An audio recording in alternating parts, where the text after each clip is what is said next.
ناموں میں ہو ابلیس کا سودے درو. کون ہے؟ میں نہیں ماننے کو تیار کہ ہمارے اس پورے کھیل کو کوئی طاقت ہے ایسی کہ جو ختم کر سکتی ہے. نہیں. Sir Muhammad Iqbal was undoubtedly one of the greatest poets, philosophers and seers of human history. Seers, دیکھنے والا, پیش بینی کرنے والا, آنے والے حالات کو دیکھ لینے والا. To me, he was a personal friend, philosopher and guide, and as such, the main source of my inspiration and spiritual support.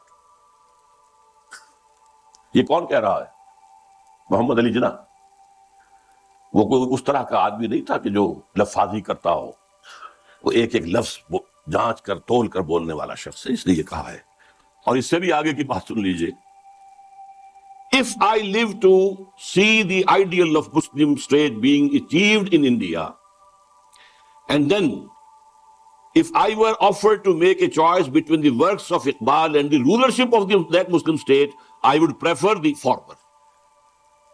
اگر ہم پاکستان حاصل کر سکے اور اس میں اگر موقع آیا اور مجھ سے کہا گیا کہ اب آپ کے پاس دو چوائسز ہے, یا علامہ اقبال کے کلام کو قبول کر لیجئے اور یا اس ملک کی حکمرانی, تو میں علامہ اقبال کے کلام کو ترجیح دوں گا. پھر میں عرض کر رہا ہوں یہ الفاظ کس کے ہیں؟ قائد اعظم کے. بلکہ ایک اور میں اس کو آپ کو سنانا چاہتا ہوں, ایک جملہ اور. In April 1936, I thought transforming the Muslim League, which was then only an academical institution, into a parliament of the Muslims of India.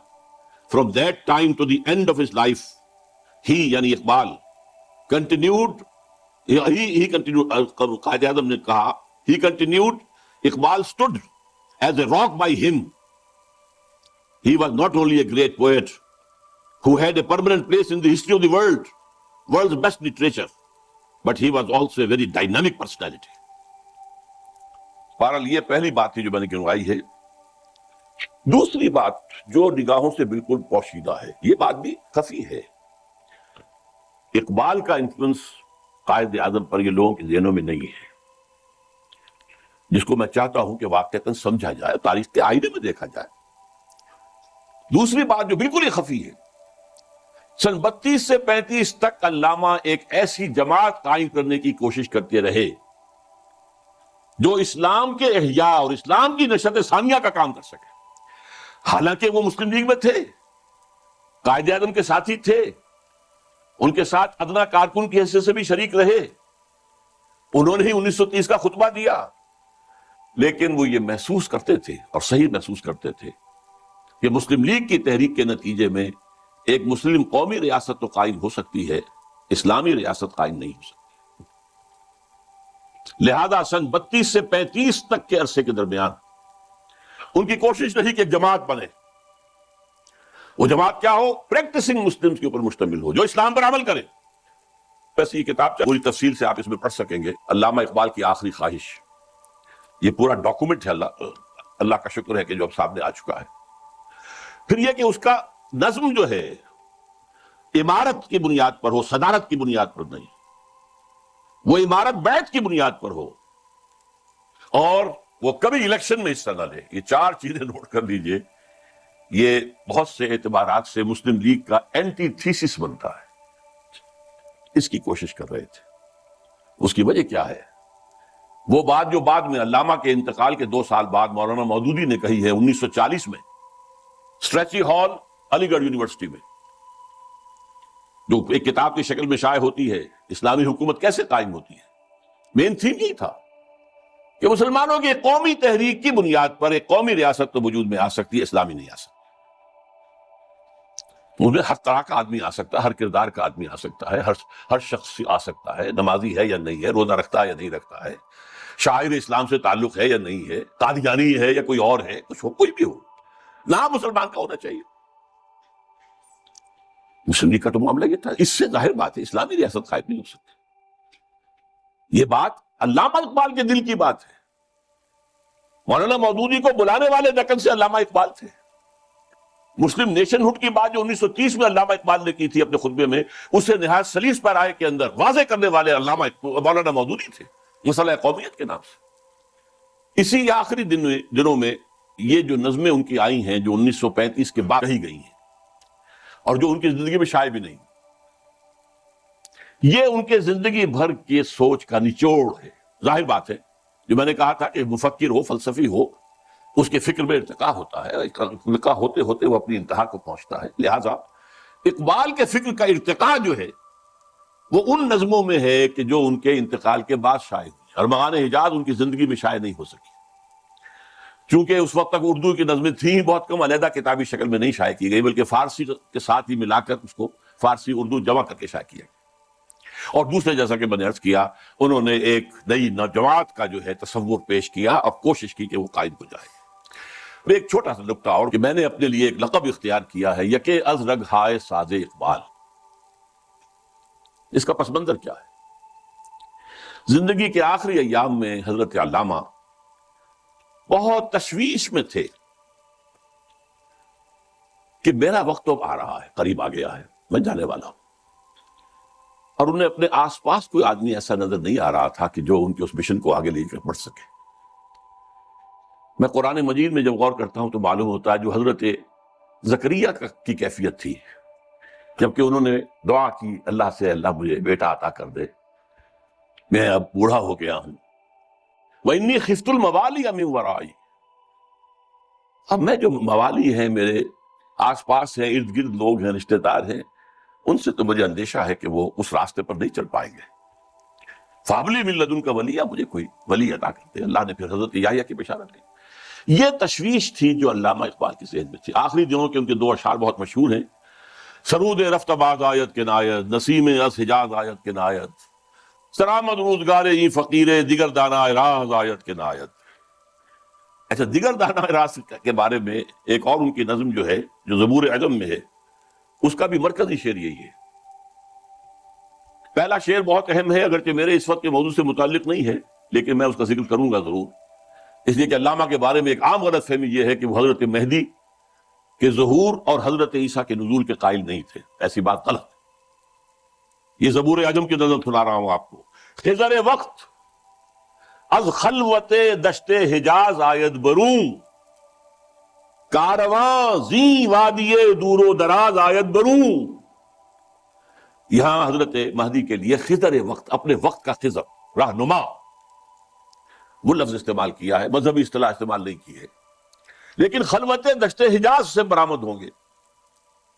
اس میں شیعہ سنی دونوں کنسپٹ جمع ہو گئے۔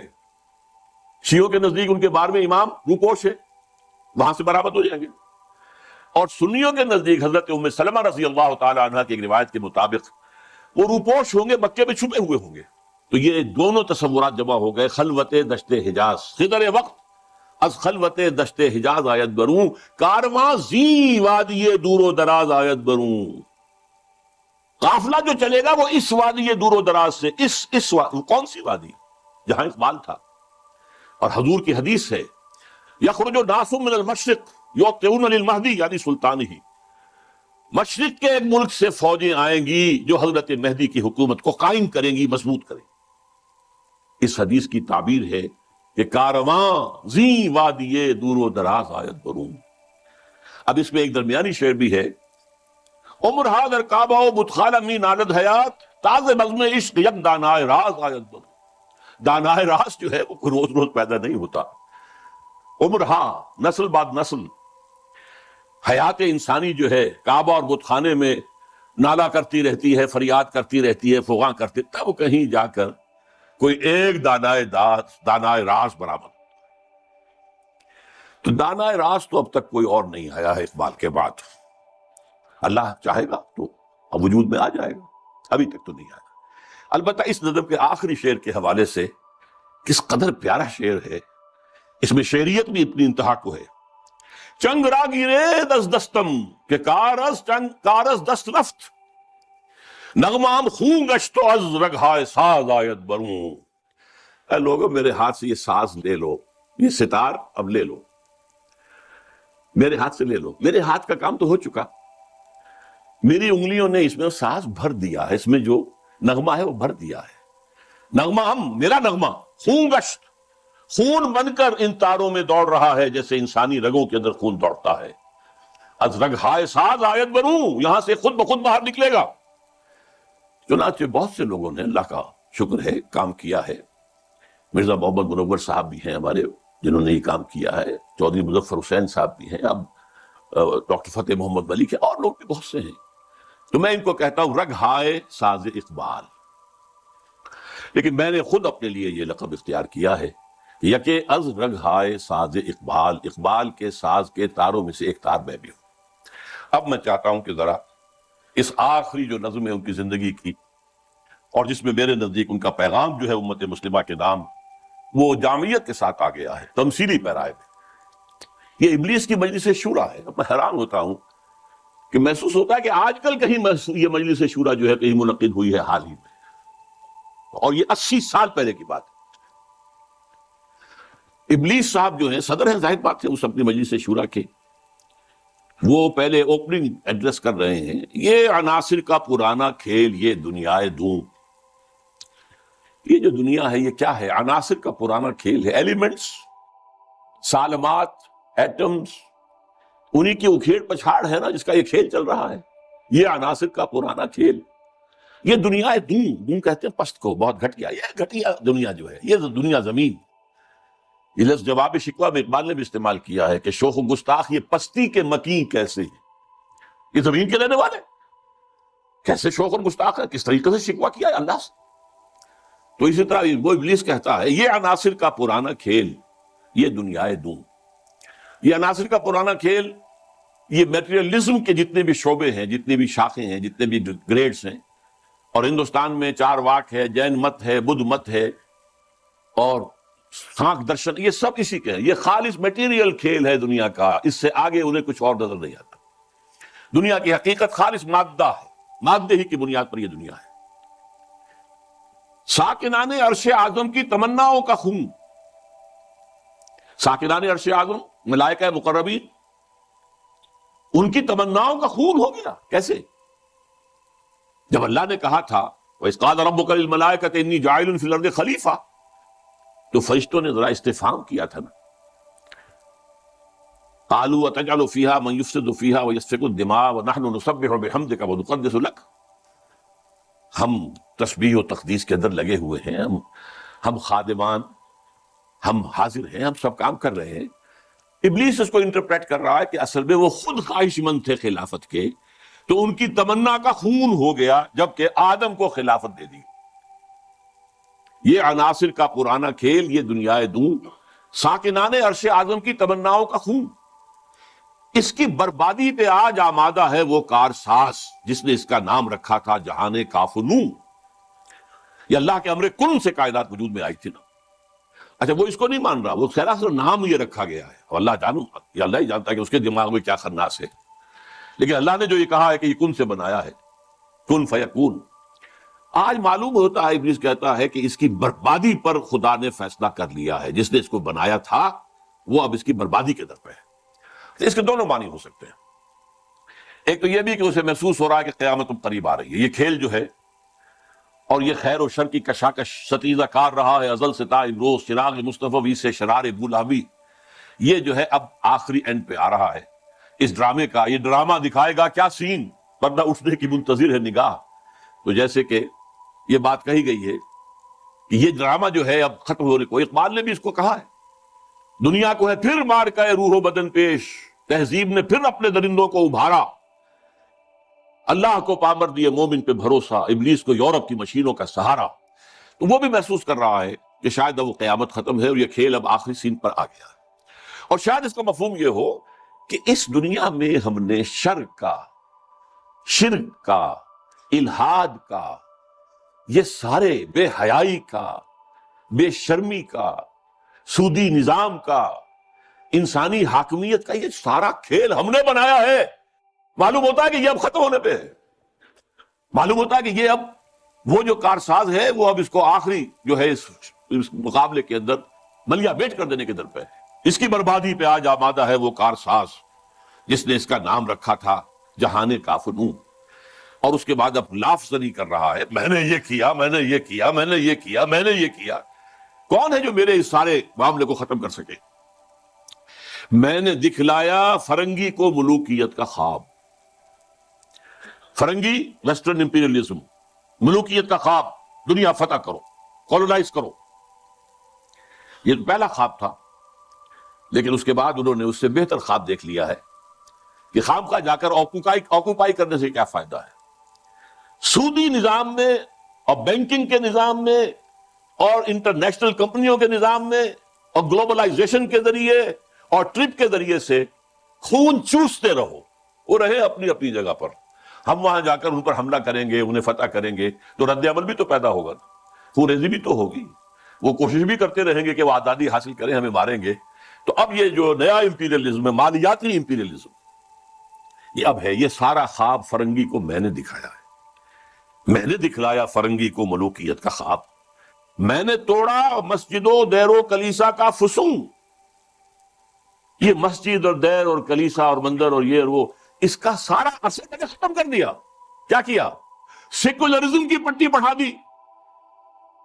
بھائی یہ علیحدہ انسان کا انفرادی معاملہ ہے، کوئی مسجد میں جائے، مندر میں جائے، کہیں اور جائے، وہاں جائے، یہاں جائے، کلیسا میں جائے، سینیگوگ میں جائے، کہاں جائے، کوئی نہیں، جاؤ.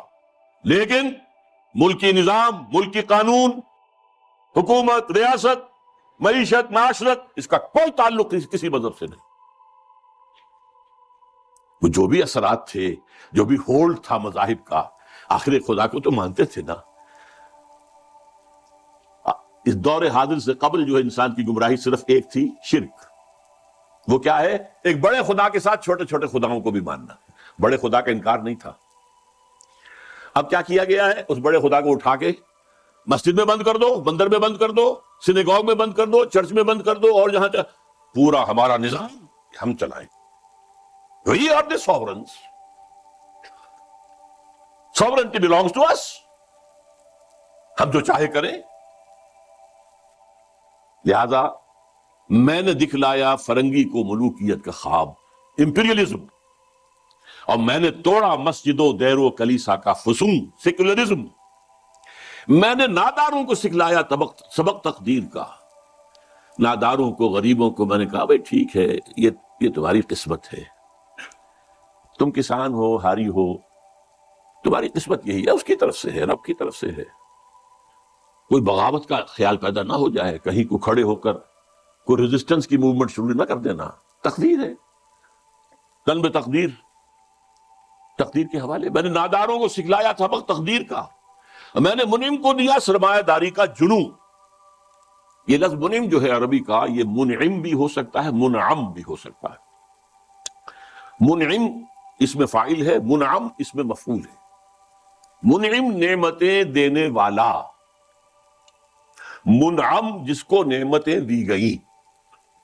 یعنی یہ بھی ہو سکتا ہے کہ پہلے جن کے پاس دولت ہوتی تھی وہ اس کو خیرات کرتے تھے، صدقات کرتے تھے، خیر کے کاموں میں لگاتے تھے، پن کے ثواب کے کاموں میں لگاتے تھے. میں نے اس کے بجائے کہا بیگم پاگل ہو گئے ہو، جمع کرو سرمایہ داری. میں نے منعم کو دیا سرمایہ داری کا جنون. اور جس کے پاس فاضل سرمایہ دولت اللہ نے دی تھی، اس کا جو طریقہ تھا کہ یسألونک ماذا ينفقون قل العفو، میں نے کہا نہیں، جو بھی ہے جمع کرو. جمع فاوعى، جس نے جمع کیا اور خوب پھر سیت کر رکھا، سنبھال کر رکھا، بچا کر رکھا. یا کہا جمع مالا وعددہ يحسب ان مالہ اخلدہ. یہ سبق میں نے دولت مند کو سکھا دیا. تو میں نے ناداروں کو سکھلایا سبق تقدیر کا. میں نے منعم کو دیا سرمایہ داری کا جنون. کون کر سکتا ہے اس کی آتش سوزاں کو سرد، جس کے ہنگاموں میں ہو ابلیس کا سودے دروں؟ کون ہے؟ میں نہیں ماننے کو تیار کہ ہمارے